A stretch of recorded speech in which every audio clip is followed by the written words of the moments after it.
Artists, we're going to be creating a really beautiful collage that could serve as a special gift. Here are the materials that you'll need.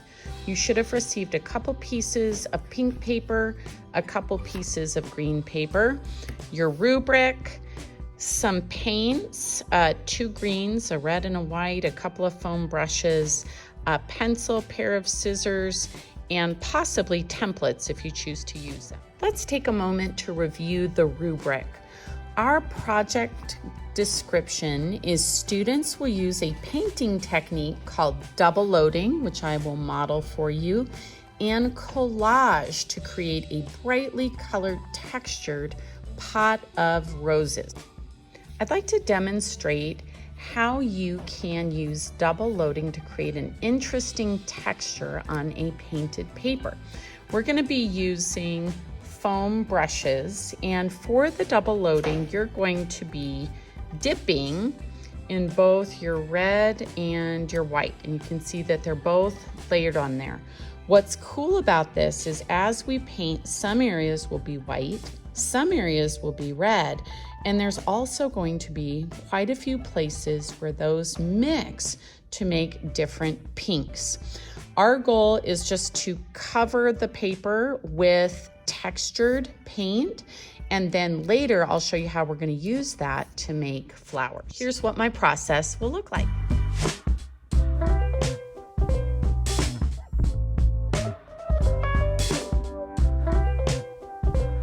Artists, you probably noticed that I did different kinds of textures. Here I used roundish brush strokes, and here I used mostly straight overlapping brush strokes. You can experiment with that to try some different kinds of textures. You can also choose different color pink papers that you would like to paint on. Artists, our next step is to repeat this process now with the green papers. One of the sheets will serve as the background for our project, and the other will give us some paper for leaves. I've got a couple different color greens. You could also double dip using the white, and again, you can explore some different brush strokes as you create your painted paper.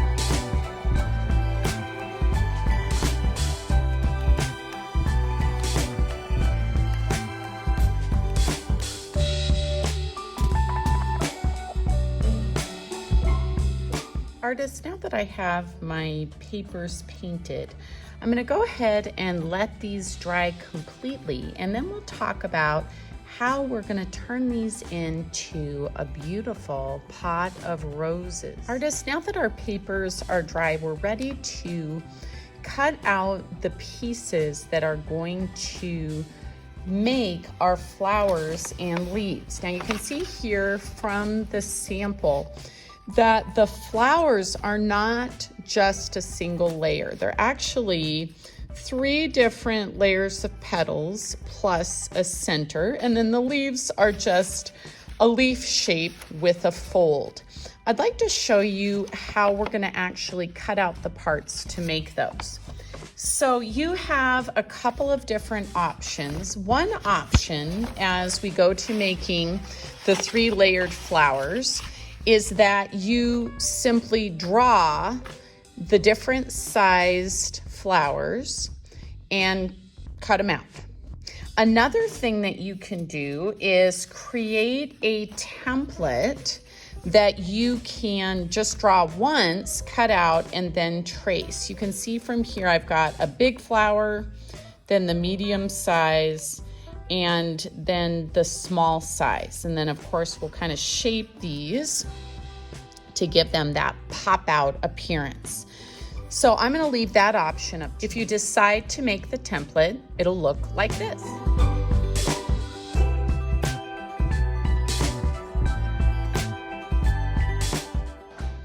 The next step is to actually draw these 3 layered flowers onto the back side of your pink or red papers so that you can cut them out. Now, one thing you want to do is make sure you're strategic about where you place these. if I put it right in the center, then I've eliminated some of this space as a possibility for these other shapes fitting in.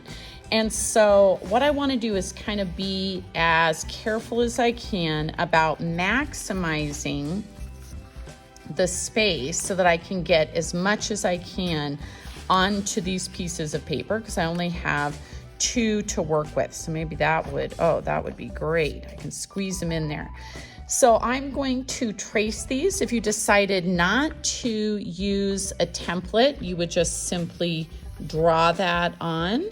If you decided to use your template, you're going to trace like this.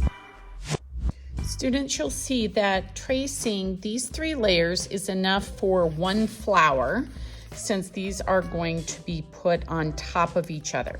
So I'm going to aim to trace at least 4 flowers. One option you can do if you want to vary the size is you can do 4 with the big flower as the base, and you could also do a couple where it just has the 2 layers if you wanted to have some smaller roses in the bunch for variety. I'm going to go ahead and trace these all now.